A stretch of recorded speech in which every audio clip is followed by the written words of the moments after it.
know the proper way to change a tire? We are at Doug Smith Chrysler Dodge Jeep Ram in Spanish Fork. I'm with Brian, the service manager, and you are ready to show us the way. I'm sure you probably know how to do it out there, but there are a lot of people who are just now starting to drive. They're teenagers, and there's some other people who think, I really don't know the proper way. Absolutely.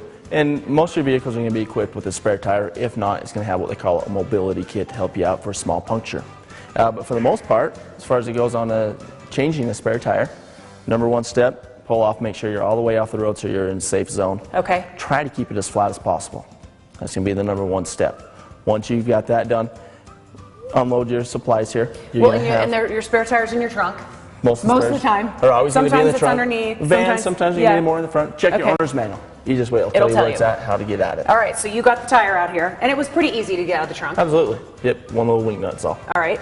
And then we've got what? the tire out, we've got our jack, we've got our lug wrench.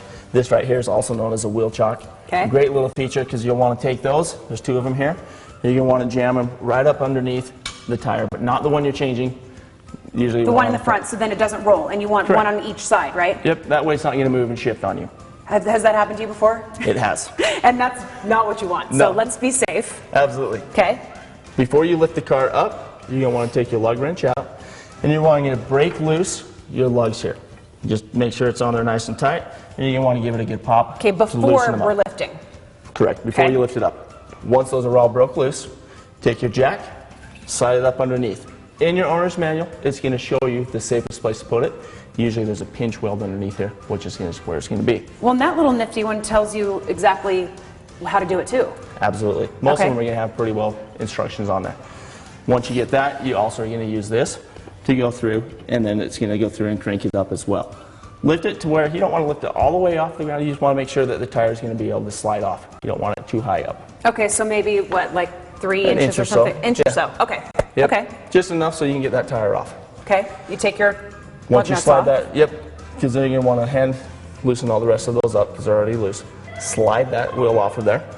Then you want to put that one back on. This is going to be your spare. Okay. Slide your spare on. Once you get your spare in place there, you're going to want to put your lug nuts on. Okay. And this goes in a star pattern, right? Correct. Isn't that what you want? Yep. Start at the top, star pattern it, tighten them down to where they're hand tight, and then you can lower it back down. Once you lower it down, then you're going to take your wrench again, and that's where you're really going to torque them back down. Okay. And then are you done? I mean, that's pretty much it. You take your other tire, throw it in the trunk. Pull everything out, make sure you pull your chocks. Gather everything up. Always do an inventory of what you got before and after. That way you don't leave anything on the side of the road. And then I can bring it to you to fix my tire and put it back on. Bring it in. We're going to go through. We're going to fix it, whether it's a small puncture or excessive at that point there. Get you back on the road. Well, and if you know how to do it, it probably won't happen to you, right? Absolutely. And a lot of the new cars have roadside assistance as well to help out. But if you're in a spot you don't have phone service, your car does not, kind of a quick info how to do it. I love it, Brian. Thank you. All right, now you know how to change a tire. We'll be right back. Hey, Doug.